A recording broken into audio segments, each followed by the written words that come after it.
हम पहुँचे हैं पटना, यानी कि बिहार की राजधानी पटना। पटना में तो एक बहुत काम होता है, लेकिन पटना के आने के क्रम में हमने सोचा कि आखिर पटना एक राजधानी में कैसे लोग हैं जीते, या बहुत लोग रहते हैं यहाँ पर, रिटायर्ड ब्यूरोक्रेट्स, जुडिशरी जो भी हो। आज हमने कोशिश किया तलाशते तलाशते कि 1980 बैच, 1980 बैच, पहला बैच सब इंस्पेक्टर का जो बीपीएससी से गाइड हुआ था, और उस समय यही एक पहला बैच था बीपीएससी का, फर्स्ट एंड लास्ट। तो पता चला कि इस बैच के एक गोपालगंज के रहने वाले मूलतः ब्रजेश प्रसाद सिंह जी रहते हैं। तलाशते तलाशते आखिर उनके घर पे पहुँचे हैं, और आप देख रहे हैं बगल में ब्रजेश सिंह जी हैं। हमारा सवाल चंद इतने ही रहेगा इनसे कि जो डेट ऑफ बर्थ के अनुसार आपका रिटायरमेंट हुआ, आखिर रिटायरमेंट के बाद आखिर आज के समय में जो पढ़ाई आप देखते हैं कि जो भी जो एक डेथ का जो एक मानक कह सकते हैं हिंदी में, मानक में कि 67 पहले था, अब 69 पॉइंट कुछ समथिंग है। लेकिन अच्छाई कब लगा कि ऐसे भी लोग हैं इस एज में। एक पुलिस अधिकारी पूरा जीवन लड़ते झगड़ते 33 सालों के लगभग आसपास 80 बैच के लोगों ने नौकरी किया। मेरे ख्याल से 33-9 ये इनका भी समय रहा होगा। आइए पहले हम इनसे दर्शन कीजिए और जानिए। ये हमारा वीडियो बनाने का मकसद ये है, आजकल के यूथ का है, आजकल के जो बच्चे, ये उनके लिए ये सबक वीडियो होगा कि एक पुलिस वाले लोग आपको बड़ी उम्मीद के साथ जो जीवन में करके बच्चे पैदा होते हैं, सियाने होते हैं, और कम से कम इनसे लोग सबक लेगा कि आखिर इतना लंबे दिन तक बेहतरीन तरीक़ा से, मस्त तरीक़ा से रहते हैं। शुरुआत करते हैं इनके। सर अपना नाम पूरा बता दीजिए आप।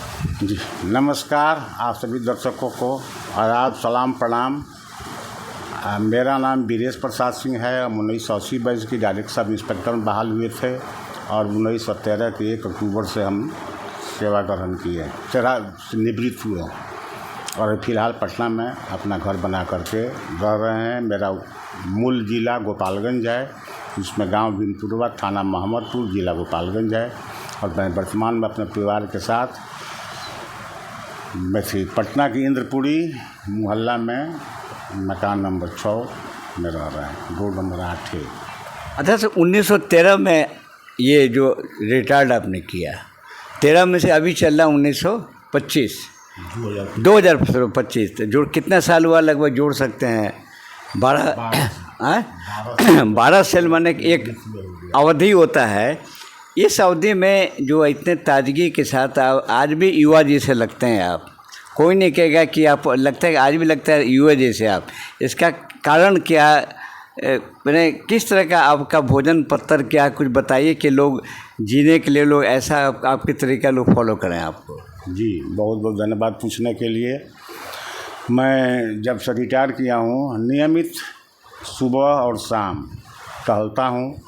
एक मंदिर है, वहाँ पर जाके बैठते हैं हम लोग, जितने रिटायर पर्सन हैं 20-25 आदमी की संख्या में आते हैं, वहाँ हम लोग योगाभ्यास करते हैं और पूरा टहलते हैं। हास्य कार्यक्रम भी होता है, और भी सब कार्यक्रम चला जाता है। योगा का, एक्सरसाइज का हम लोग करते हैं, और सुबह में तो टहलना कंपलसरी हम समझते हैं, और फिर शाम में भी मौका मिलता है, मौसम ठीक रहा तो हम टहलते रहते हैं।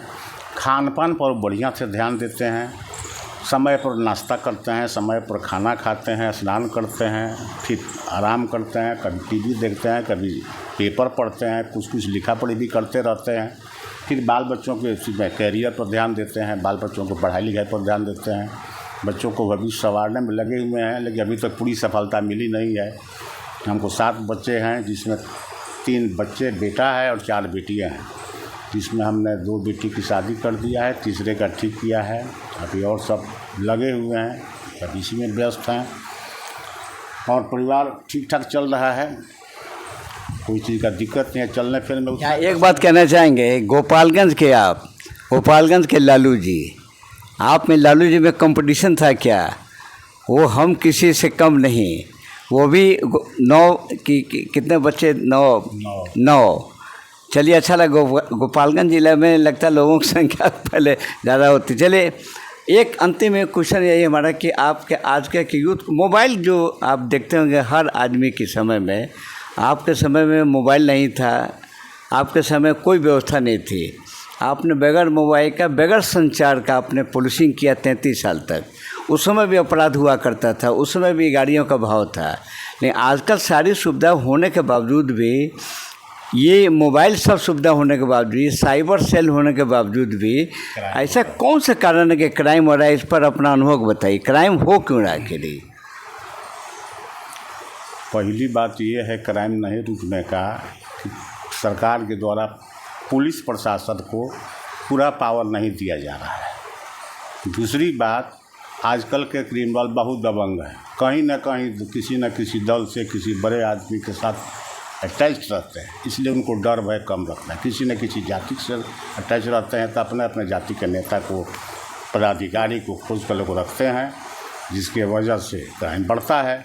वैसे सरकार के द्वारा क्राइम होने के बाद अरेस्टिंग भी हो रहा है, सब कार्रवाई भी हो रहा है, रिकवरी भी हो रहा है, लेकिन सजाए भी हो रहा है, परंतु क्राइम नहीं रुक रहा है। जब तक ले यहाँ पर पुलिस को फुली फ्लेज्ड उसको पावर नहीं दिया जाएगा कि गोली के बदला गोला चलाया जाए, तब तक क्राइम कंट्रोल नहीं होगा। इधर हाल में जब से नए डीजीपी साहब आए हैं, इन्होंने कुछ हाथ ढीला किया है।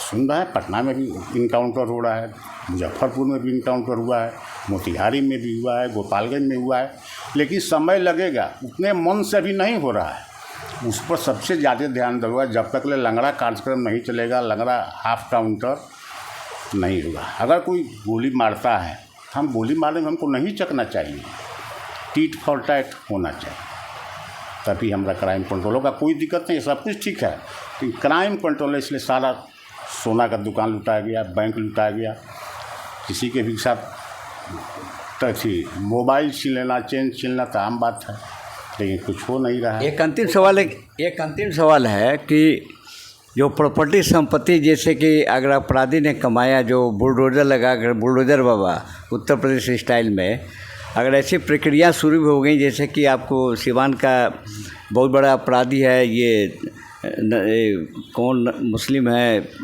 कोई बड़ा गैंग है जो चुनू ठाकुर मुजफ्फरपुर का, कई लोग हैं, तो लोग पर आप कोर्ट से कार्रवाई हो कि सबका प्रॉपर्टी, जैसे दानापुर का जीतलाल यादव हैं, कई वो हैं लोग, तो ये जो कार्रवाई जो हो रही इसके बारे में क्या कहना है आपको? अभी हम 2-3 दिन पहले पढ़े थे डीजीपी बिहार का स्टेटमेंट पेपर में कि जो भी अपराधी हैं जिनकी संख्या निश्चित कलेक्ट करके रखी गई है, और उन लोगों के संपत्ति को जब्त करने का आदेश डीजीपी द्वारा दिया गया है कि कोर्ट से आदेश ले लेकर के इनकी सारी संपत्ति जब्त कर लिया जाए। जो गलत तरीके से, अवैध तरीके से, आपराधिक दृष्टिकोण से जो उन्होंने जमा किया है, सबको जब्त किया जाए, और प्रक्रिया पुलिस वाला शुरू कर दिया है। और हम उम्मीद करते हैं कि भविष्य में अगर ऐसा काम किया जाता है तो क्राइम कंट्रोल करने में बहुत सुविधा और सहूलियत मिलेगी। चलिए, बहुत बहुत धन्यवाद। आपने देखा वही जोश आज भी, रिटायरमेंट के 13 साल भी है, आज भी इनके मुंह से निकलता है गोली के जवाब गोला से। आज भी इन्होंने बयान दिया कि आपको काउंटर होना चाहिए वगैरह। जो ये रहा इंटरनल इनका जो पोटेंशियल, जो इसका रीज़न है कि आज बृहस्पति प्रसाद जी हमारे सामने मस्त हैं, और ये इन्होंने जो एक संदेश दिया, हम उम्मीद करते हैं इस संदेश को हमारे फॉलो करेंगे। और सबसे बड़ी बात है, हम अपने चैनल के माध्यम से ये कहना चाहेंगे कि जो इनके बैच के जो भी पुलिस वाले हों, आप भारत के हों, बिहार में हो, विदेश में हो, इन्हीं का नंबर दोबारा बोला जाए तो? हाँ, एयरटेल का मोबाइल नंबर है 99 395 59 051। जियो का नंबर है 82 108 75 475। वीरेश प्रसाद सिंह, धन्यवाद। इस नंबर पर आप संपर्क कर सकते हैं। अगर आपको कहीं नहीं समझ में आवे तो हमारे वीडियो को प्लीज़ देखें, शेयर करें, फॉलो करें, सब्सक्राइब करें, that is common. And again I requested to all the police person, now this time who alive other than retirement, if he knows the concerning Mr. Brijesh Prasad Singh, please you can contact on this telephone. It means कि I am saying to hear openly by us this channel. After retirement, at the end of the close my this personal the interview the taken of the Mr. Brijesh Prasad Singh, and I requested to all the batches of the 1980 batch, if you see the channel, kindly be you contact the giving the statement of this the officer number. You can contact, consult, and only this drawn the video to produce the before you. Only our the aim is only in this age now 73 years age now the police officer are the live in fit and fine. That's the example of Mr. Brijesh Prasad Singh. Again फिर मिलते रहेंगे आपके साथ. जय हिंद.